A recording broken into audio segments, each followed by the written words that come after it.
culture, M. Olivier Dasser, que la jonction s'est faite entre Jean-Claude Delahaye et moi pour organiser cette exposition qui regroupe 85 tableaux, donc peintres de l'école de Rouen bien entendu.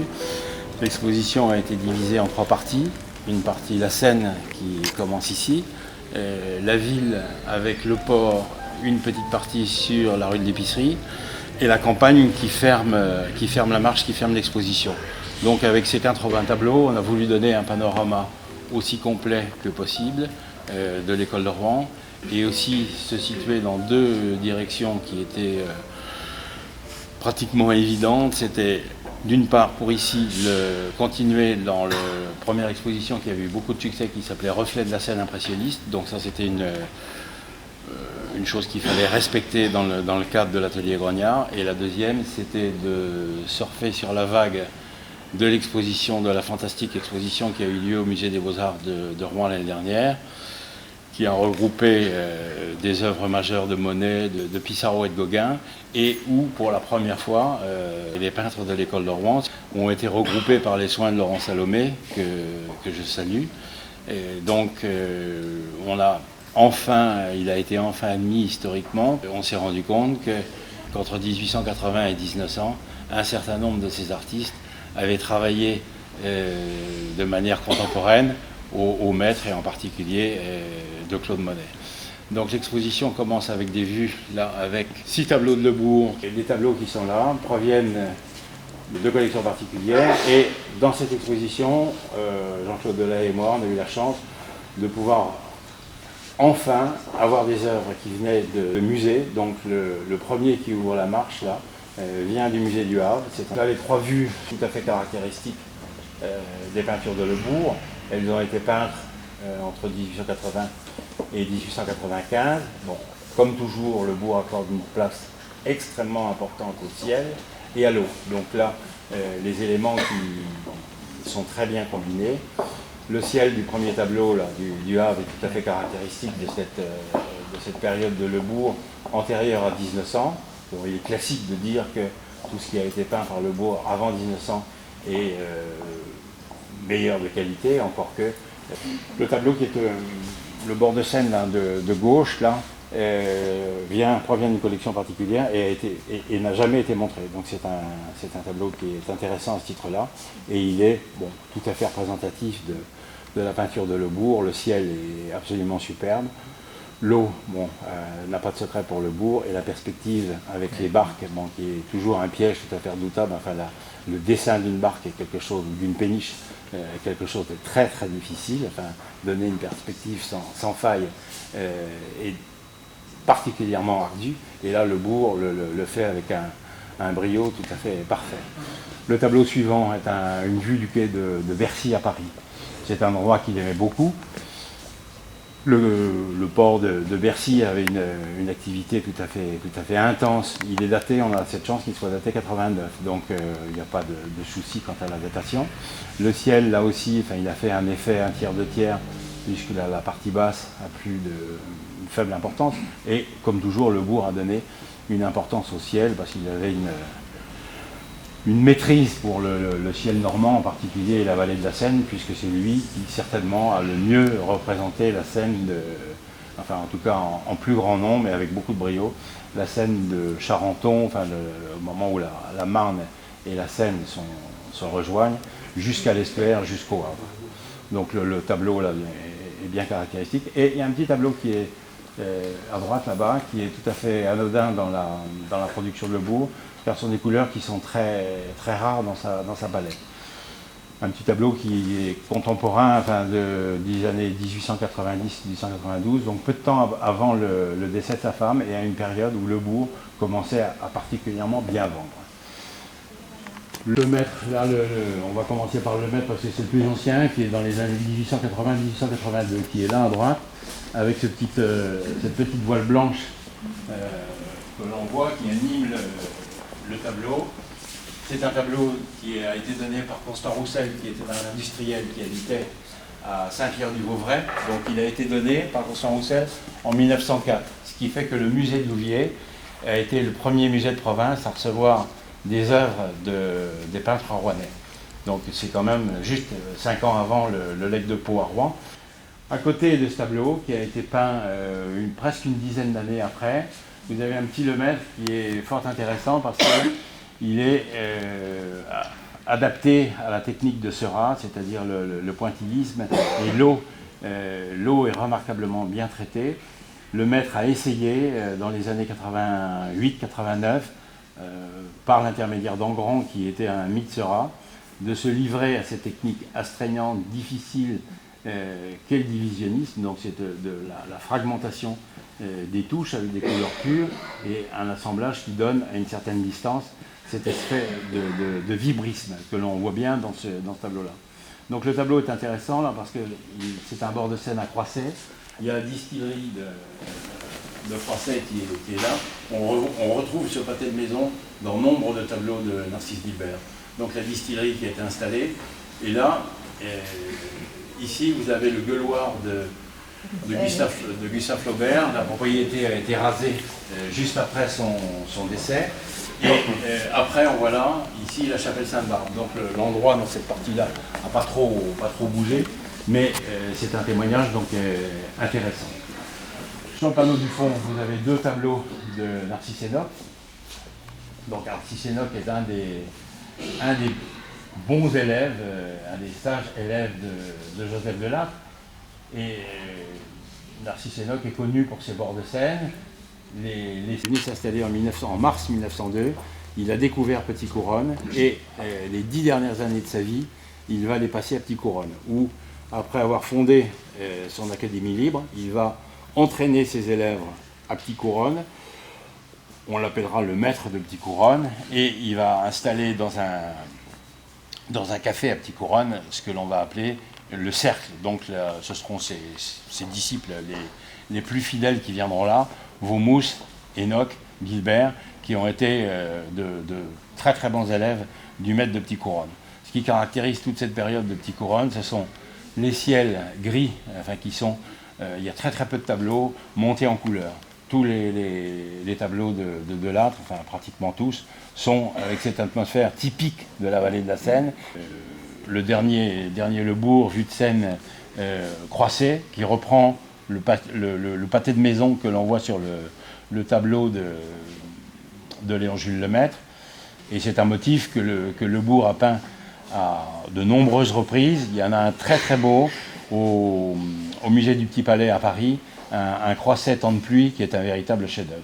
Donc c'est peut-être un jour, on peut espérer que seront montrées les séries de Le Bourg sur des sujets, comme on l'a fait pour, évidemment, son prédécesseur Monet, mais on peut espérer qu'un jour, les séries de Le Bourg seront montrées avec la même acuité, et on s'apercevra que c'est un peintre qui est quand même tout à fait remarquable. La Seine bien représentée, là donc puisqu'on approchait de Paris, on avait le désir de faire un petit clin d'œil donc à la capitale, et sur la partie gauche, 2 tableaux de Pierre Audet, et sur le panneau de droite, c'est Adrien Segerts, le peintre belge, qui a fui la capitale pendant la Première Guerre mondiale, qui est venu à Rouen et qui finalement s'y est beaucoup plu et qui est resté. Donc ça c'est un témoignage tout à fait rare dans son œuvre parce qu'il a peint très très peu de tableaux de Paris. C'est un sujet qui reprend bon nombre de tableaux de Le Bourg, le chevalier de Notre-Dame de Paris.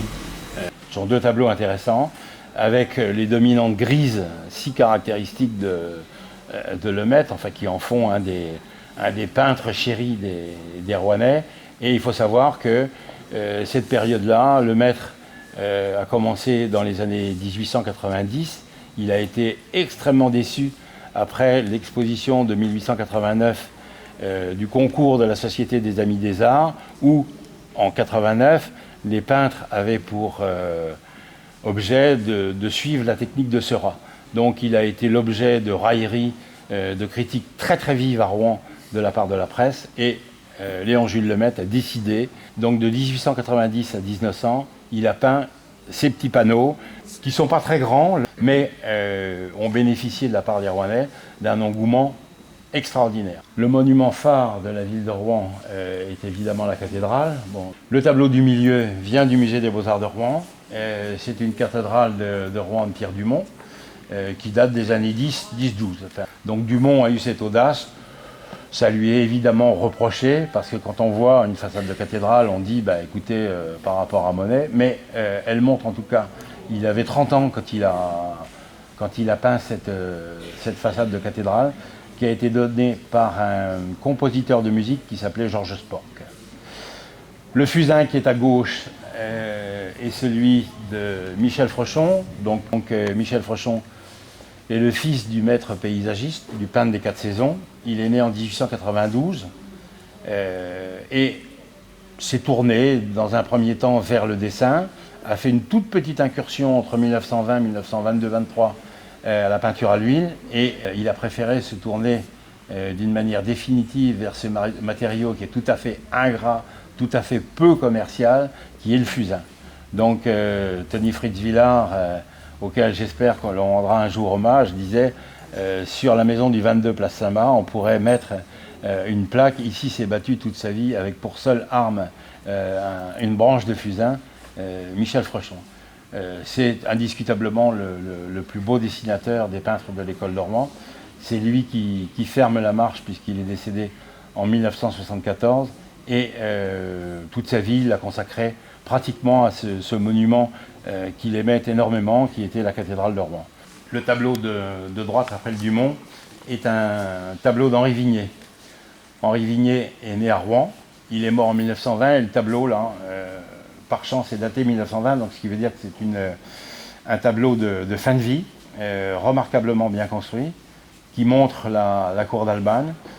Ligné a eu la chance de faire partie de ces peintres que Laurent Salomé, l'année dernière, a montré, a mis au contact des ténors. Et ce tableau est tout à fait représentatif d'un peintre qui, comme le maître, s'est attaché à retracer tous les éléments, les édifices publics et les éléments importants de la ville. Le grand tableau que vous voyez à côté est sorti, grâce à beaucoup de persuasion, de la salle des mariages de l'hôtel de ville de Rouen. Mais c'est un document très très intéressant, puisqu'il représente la Fière et le marché de la basse vieille tour. Ce bâtiment a énormément souffert pendant la Seconde Guerre mondiale, donc c'est un témoignage extrêmement intéressant. On est là face à la Fière, et le tableau a été peint depuis la Bourse du Commerce, qui a malheureusement disparu entièrement pendant la Seconde Guerre mondiale. Donc il a peint ce grand tableau depuis le 2e étage, et il donne une vue plongeante sur ce marché grouillant d'animation, et le ciel est absolument superbe. Enfin, il y a une très très belle lumière dans ce tableau. Le dessin n'a pas de secret pour lui, la perspective du bâtiment est absolument superbe, et il y a une note de couleur avec les toiles de tente qui est absolument remarquable. Et un petit côté cotardier aussi, puisqu'il a agrémenté le tableau d'un drapeau tricolore. Sur ce panneau, un tableau d'Henri Vignet, qui lui est daté de 1911. Donc c'est un légèrement antérieur à celui-là, et il a pour intérêt, on voit le pont aux Anglais, là, qui est sur la Seine, et les coteaux de Bon Secours. Donc le monument phare de la ville de Rouen, cette fabuleuse cathédrale que les touristes regardent avec admiration, est là tout à fait à l'honneur. Et chose typiquement rouennaise, typiquement séquanienne, le ciel là, qui est tout à fait caractéristique de la vallée de la Seine, des Andelys au Havre. Voilà. Rendons hommage au tableau d'Engrand, pour lequel des heures de négociation ont été nécessaires. C'est un tableau qui appartient à la collection Peindre en Normandie, et bon, c'est un des très rares tableaux. L'œuvre peinte en grand est remarquablement peu important, puisqu'il laisse derrière lui j'arrive à comptabiliser 80 numéros, donc c'est vraiment très faible. Et les tableaux, les témoignages de cette époque-là sont d'autant plus intéressants. Donc le tableau là est daté de 81, donc il est en pleine période impressionniste, puisque la première exposition date de 1874, la 8e et dernière 1886, Et on est là donc en pleine période impressionniste. Donc il était venu de son pays de Caux natal à Rouen pour suivre des études d'instituteur, comme l'avait fait d'ailleurs son père, qui souhaitait le voir embrasser une carrière d'instituteur. Et le jeune garçon a été plus attiré par la peinture que par l'enseignement, qui va néanmoins poursuivre en, j'oserais presque dire en dilettante, puisqu'il va rester à Rouen jusqu'en 82 et partir pendant 14 ans comme répétiteur au collège Chaptal, boulevard des Batignolles à Paris. Et ce tableau est un des rares tableaux qu'il ait peint, enfin une vue nocturne d'abord, elles sont rarissimes dans l'œuvre des peintres, enfin il y en a très peu. Et là, il a poussé le plaisir à rendre cette atmosphère typiquement rouennaise, enfin des pavés, du sol mouillé, et mettre un ciel bleu très dense, très dur, pour faire une espèce d'opposition importante. Donc c'est une toile tout à fait intéressante, tout à fait importante, et qui montre bien, elle était l'année dernière au musée des Beaux-Arts de Rouen, qu'Engrand était actif en même temps que les plus grands. Je le répète, le tableau est de 1881, donc on n'a pas à rougir et dire que les peintres de l'école de Rouen sont des suiveurs. Engrand fait partie de ce mouvement impressionniste qui a élu en Normandie, qui a eu pied en Normandie. Donc les deux tableaux suivants, là, sont des tableaux de Charles Frechon, qui est né à Blangy-sur-Brel, à la limite de la Picardie et de la Normandie. Ses parents avaient une fortune relative, avaient une fabrique de savon rue à l'Huile à Blangy, et ont laissé avec beaucoup de facilité leur fils faire des études à l'Académie de peinture et de dessin, à côté de Charles Engrand, en même temps que Delattre et Lemaître. Et ces deux-là, enfin, ce quatuor, sera appelé par Eugène Brieux, journaliste à l'époque, dans le Nouvelliste, en 1889, les Trois Mousquetaires. Ces quatre peintres, on en cite trois, mais en fait ils étaient bien quatre, ont donné naissance à ce mouvement qui est l'école de Rouen.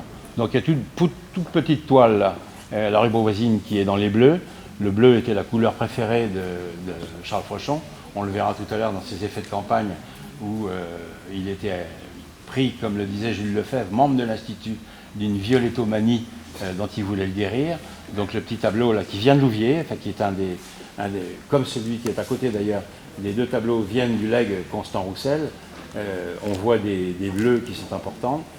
Et le tableau de gauche, donc, est des années 1902, enfin 1900-1902. On voit un petit tramway jaune. Et c'est tout simplement un témoignage intéressant, car c'est le boulevard Cauchoise. Alors on peut se demander si Charles Frechon a peint ce tableau avec un souci de le vendre à la famille de Pau, car la famille de Pau habitait, enfin les parents de François de Pau, le négociant armateur, habitaient boulevard Cauchoise, et c'est peut-être un clin d'œil que de Pau aurait pu avoir vers le tableau. Les deux autres qui forment ce panneau sont des vues typiquement urbaines. Donc le tableau de Thielin est un 14 juillet 1919, donc avec des baraques foraines, avec des drapeaux.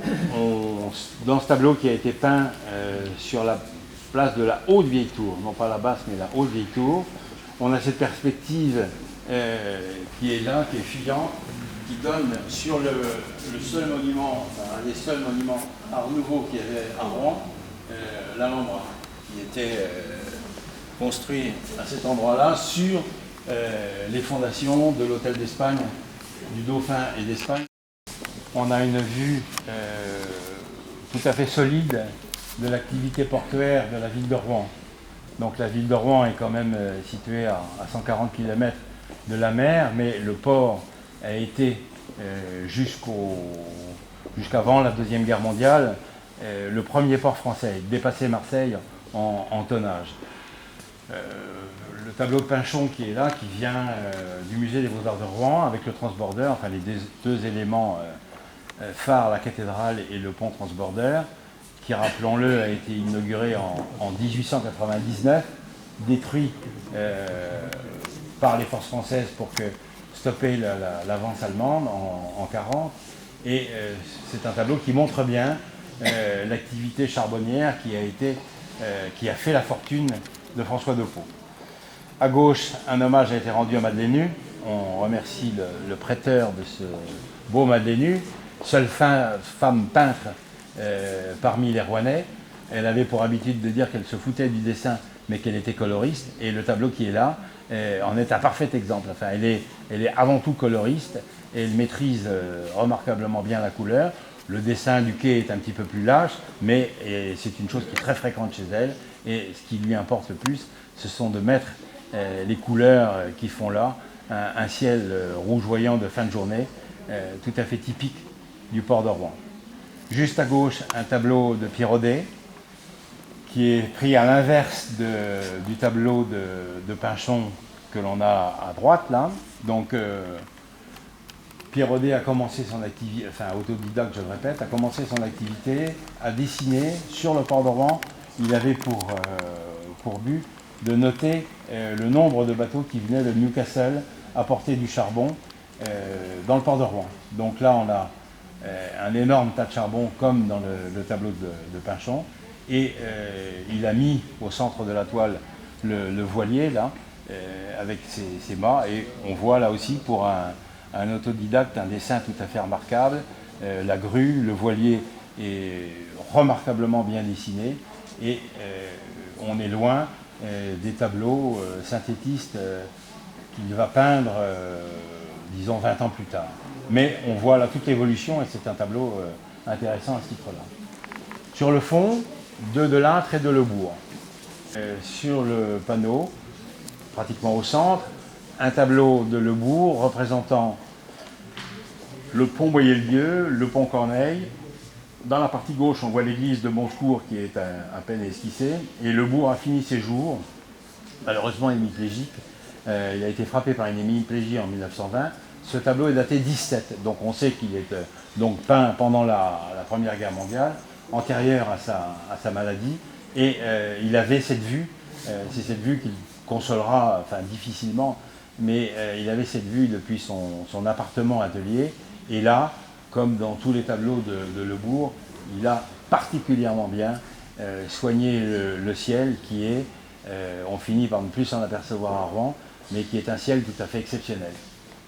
Les grosses volutes roses, Lebourg en est vraiment le maître peintre et c'est lui certainement qui a le mieux saisi cette lumière typique et unique de la vallée de la Seine. À droite, deux tableaux de Delattre. Celui d'extrême droite vient du musée de Louviers et fait partie du legs Constant Roussel. Donc le legs Constant Roussel est de 1904, donc il est forcément antérieur, il est des années 1900. C'est un petit tableau qui, avec un premier plan important, montre bien tout le soin que Delattre apporte à la peinture de plein air. C'est lui qui va entraîner une corde de jeunes peintres, Vaumoust, Enoch, sur les prairies de Bapaume et sur le bord de Seine, au Préauloup, et leur montrer ce qu'est la lumière de Rouen et de la vallée de la Seine. Et juste à gauche, un petit tableau de Delattre qui est un bijou avec l'usine d'accélération qu'on voit, la cheminée, enfin, et la cathédrale bien entendu, qui est au centre du tableau, et le pont aux Anglais, avant qu'il ne soit avec ses arches de la société Fives et Budicom, là. Et on le voit là, donc c'est un tableau qui est des années 1899-1900. Un des endroits les plus beaux, enfin qui était un des endroits les plus beaux, la rue de l'Épicerie. Donc c'est un hommage à Léon Suzanne, à Hippolyte Madeleine, à Marcel Delaunay au centre. À ses côtés, un beau tableau de Pinchon, un petit Louvrier là, dont je remercie aussi le prêteur, et puis un Dumont des années 10, qui est lui aussi très monté en couleur, avec un ciel bien caractéristique de ces années. Et les toits rouges, comme on le voit sur le Dumont, comme on le voit sur le Pinchon, qui rehaussent considérablement cette mise en page, évidemment tout animé, puisque c'était le mardi et le vendredi le siège d'un marché important, et c'était un lieu de commerce fort vivant dans la ville de Rouen. Bon, c'est un thème qui a évidemment été retenu avec une belle pochade par Monet, mais aussi 3 très beaux tableaux de Camille Pissarro qui avait beaucoup apprécié ce site. Et sur le panneau de droite a été, j'oserais presque dire, exhumé des réserves du musée des Beaux-Arts de Rouen, ce très beau Dunet. C'est un tableau qui avait été montré à l'exposition Rouen disparu en 1947 et qui depuis était pieusement conservé dans les réserves. Et bon, je tenais beaucoup à ce que ce tableau arrive là parce que toute la maîtrise, enfin, comme on veut, toute la poésie de Dunet, il y a un assemblage absolument extraordinaire de couleurs, un velouté dans les blancs des tentes en bas. Il a été laissé dans son jus, enfin il n'a pas été nettoyé, et je crois que c'est une bonne chose d'ailleurs qu'il ne soit pas non plus verni, parce que là on se rend compte d'une technique qui est tout à fait étonnante, qui est celle de Dunet, où il y a un tricotage on peut mettre quasiment le nez sur la toile, et on s'aperçoit d'une matière qui est importante, enfin Dieu merci il n'est pas craquelé, malgré la quantité de pâte qu'il y a sur cette toile, et les rouges orangés. Il y a une déclinaison, et dès qu'on cligne un peu des yeux, il y a une déclinaison de couleurs absolument superbe. Et il a, contrairement à beaucoup d'artistes qui donnent une rigidité à cette rue de l'Épicerie avec une angulation assez raide, il a donné un petit mouvement tournant là, qui est absolument superbe. Et une lumière derrière la tour Saint-Romain, un blanc là, qui rehausse l'ensemble d'une manière absolument superbe. Laurent Salomé a bien voulu laisser sortir ce tableau, et j'en étais fort content parce qu'il était dans les réserves et je pense que c'est un des beaux morceaux d'Alfred Dunet, et il était sage de montrer qu'il existait et qu'il avait peint de très belles œuvres. Donc il est né en 89, il est mort en 39, donc il n'a pas laissé une œuvre importante, un œuvre peint important, et il était malheureusement handicapé, il avait une coxalgie qui l'avait frappé très jeune, et il a laissé beaucoup d'œuvres de petits formats, et des pastels et de l'huile, mais a fait aussi beaucoup de nature morte, parce que quand il était à Berck pour soigner sa coxalgie, il a énormément, il a beaucoup peint de compositions florales, des fleurs, et quand il a pu reprendre un peu d'activité, il est venu rue de Norvin à Paris, mais n'a jamais oublié sa ville natale, la ville de Rouen, et il a laissé ce fort beau tableau. Endroit aussi très emblématique de cette ville de Rouen, qui est donc située en amont de la cathédrale. On le voit là avec 5 tableaux. Un tableau de Borde, le peintre le plus prolixe de l'école de Rouen, qui est là représenté dans cette exposition. On y tenait beaucoup, donc une vue bien, ma foi, bien classique, bien caractéristique de sa facture rapide, et le ciel est tout à fait typique de sa production de fin de vie, où les gris bien souvent dominent. À côté, un des plus beaux tableaux, vraisemblablement, un des 50, soyons généreux, un des 100 plus beaux tableaux de Charles Frechon, qui vient lui aussi du musée de Louviers, qui représente le Pré aux Loups, qui est un chef-d'œuvre du genre vibriste. Enfin, on voit qu'il a adapté la leçon de Georges Seurat, et si vous regardez ce tableau de près, le ciel comme l'eau, ce sont des petits entrelacs de touches très sèches, très serrées, et il a atteint là une densité de lumière qui est tout à fait exceptionnelle. Et évidemment, on reste fidèle à ce bleu qu'il affectionnait tout particulièrement, et ce tableau était l'année dernière aussi à l'exposition Rouen pour l'impressionniste, et c'est un des plus beaux tableaux de Charles Frechon. Le panneau du fond, un Guilbert tout à fait classique, donc le Pré aux Loups sous la neige. Guilbert n'avait pas est un peu étiqueté avec Pommier et Diepdal Croisset, mais on voit là un beau Pré aux Loups avec l'animation sur les quais, un bel éclairage sur la Seine et un ciel superbe. Donc beau et grand format, typique de ce Pré aux Loups. À droite, là, vous avez un joli tableau de Pinchon, Pinchon est né en 1886, donc l'année de la 8e et dernière exposition impressionniste. Il était le fils du bibliothécaire de la ville de Rouen, ami de Maupassant, et ses parents, dans ce contexte, ne lui ont fait aucune difficulté pour qu'il embrasse une carrière de peintre. Il a fait ses humanités au lycée Corneille, en même temps que deux enfants terribles, Pierre Dumont, dont le père était professeur de sciences naturelles, enseignant au lycée Corneille, et un autre encore plus terrible qui s'appelle Marcel Duchamp. Donc les trois artistes se sont bien connus, ont connu évidemment des carrières différentes, mais Pinchon, avec ce tableau, qui a été peint en 1904, atteint déjà là, des sommets, puisque il a un petit peu plus de 18 ans, et il y a un document tout à fait superbe qui montre ce tableau à sa première exposition en mai 1905 à la Galerie Le Grip, 59 rue de la République. On voit dans ce tableau qu'il a déjà reçu les leçons de Delage, de Lebourg. Il a assimilé un peu toutes les composantes de l'école de Rouen. Et donc c'est un gamin de 19 ans qui laisse derrière lui déjà un tableau superbe qui, comme par hasard, appartenait à François Depeau. Donc il y a une photo superbe où l'on voit le jeune artiste lors de sa première exposition particulière. Il a tout juste 19 ans et un quart des tableaux de son exposition appartenait à François Depeau, qui avait décidé de prendre la carrière de ce jeune prodige sous son bras. Donc il en a fait un remarquable peintre qui est mort en 1943 avec une carrière tout à fait brillante.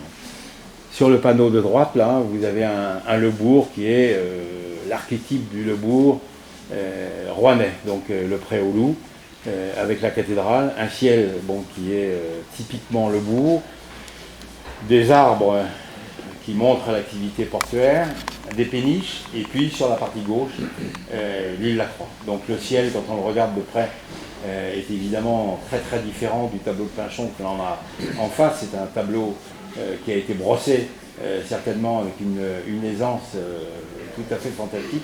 On voit le ciel, quand on s'approche de près, on voit un ciel brossé avec peut-être une vingtaine de coups de brosse et une rapidité démesurée.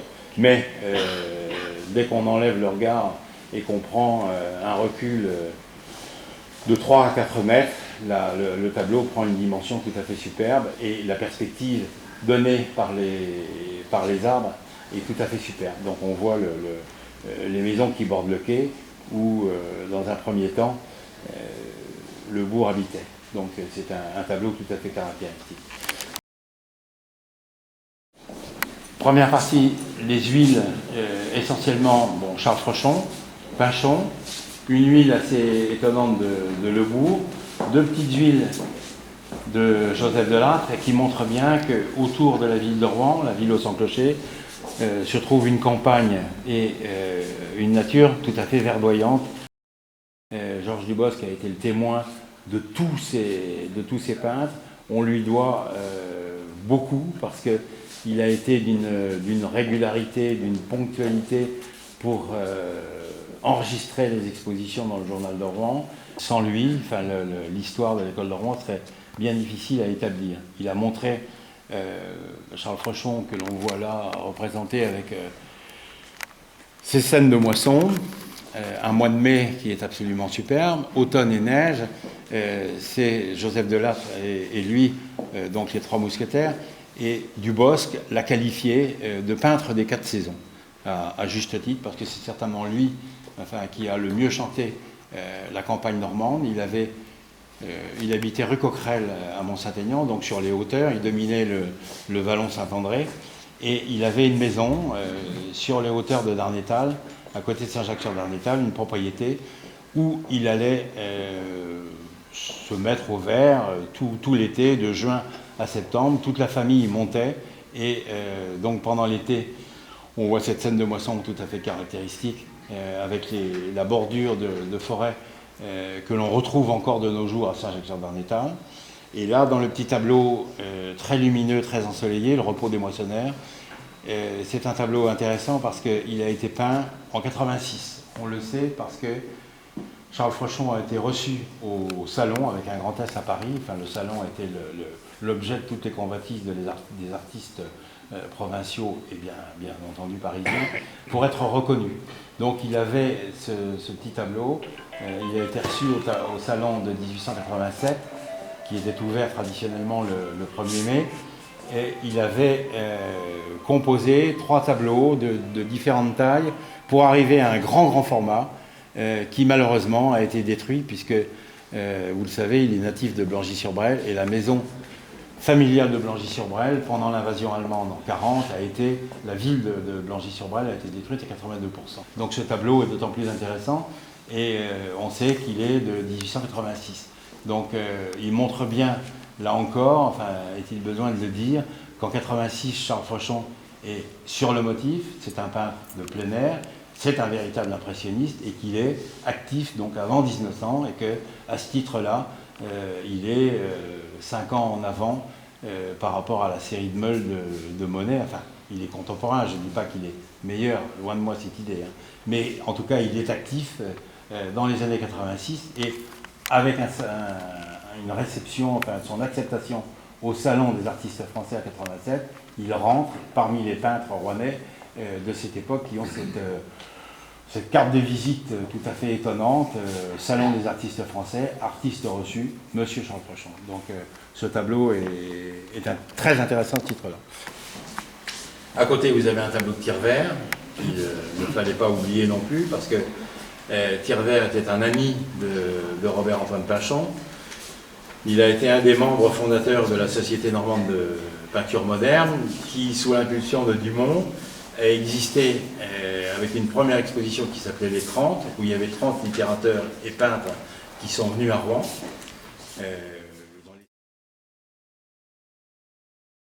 Le peintre de la campagne, si Charles Frochon était le peintre de la nature, on peut dire que Couchot était le peintre des volatiles et des animaux de la ferme.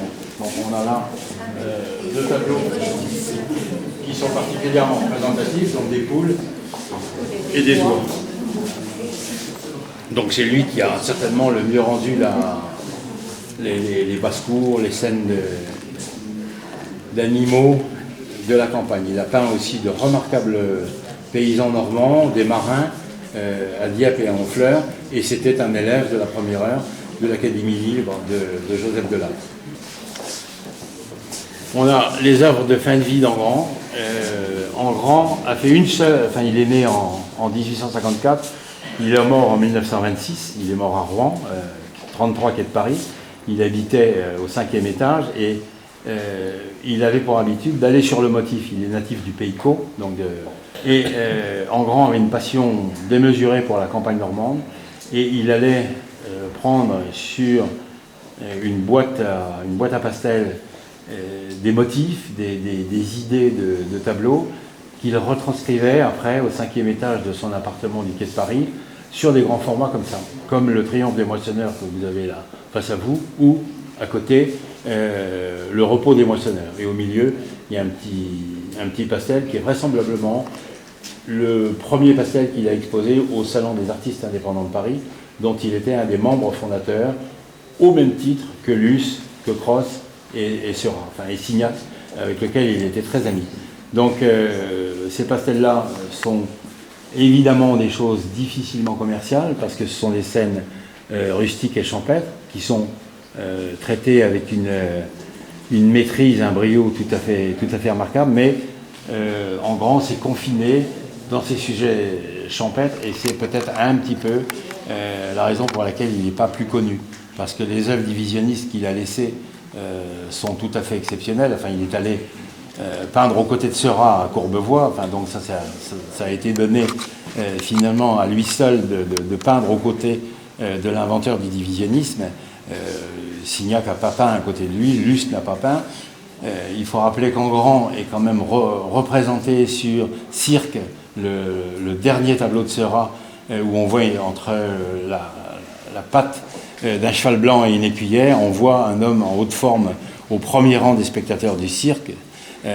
C'est Charles Engrand. Donc c'est dire si ce Normand a su gagner l'amitié d'un homme qui était, disait Degas, très ombrageux, qui s'appelait Seurat. et en grand était un de ses proches. Deux Dumont, donc des Dumont tout à fait inhabituels, qui n'avaient pas été jusqu'à ce jour montrés. Donc ce sont deux tableaux étonnants parce que peints avant 14, donc Dumont là n'est pas dans la représentation des cathédrales, de la vue de Notre-Dame de Paris. Il est dans un sujet difficile qui est la nature morte, mais ô combien intéressant. Et dans la toile au centre du panneau, un parc où là on s'aperçoit que Dumont est un coloriste tout à fait brillant et qui mérite, au même titre que Pinchon, une grande exposition parisienne. On voit là des talents évidents. C'est un tableau qui a été peint dans les années 10-12, où on voit un dessin qui était absolument superbe, des coloris magnifiques. Un petit tableau à côté de Lebourg, représentant des pivoines. On voit Lebourg à qui on a collé une étiquette de peindre des bords de Seine, peindre un tableau de fleurs, ce qui est tout à fait évidemment inhabituel chez lui, mais on voit qu'il n'est pas du tout en difficulté. Les pétales de ces pivoines sont absolument transparents, absolument magnifiques, et ce tableau dans la composition est tout. On commence par l'extrême gauche. C'est un tableau qui représente la scène aux Andelys de Pierre Dumont. C'est un tableau qui provient d'une collection particulière parisienne, qui est un hommage au compositeur Georges Sporc, parce que Sporc, dans les années 24 à 27, a acheté quantité de tableaux à Pierre Dumont. Il avait cette maison que l'on voit, il y a une maison rouge avec un toit rouge là, et un chien assis.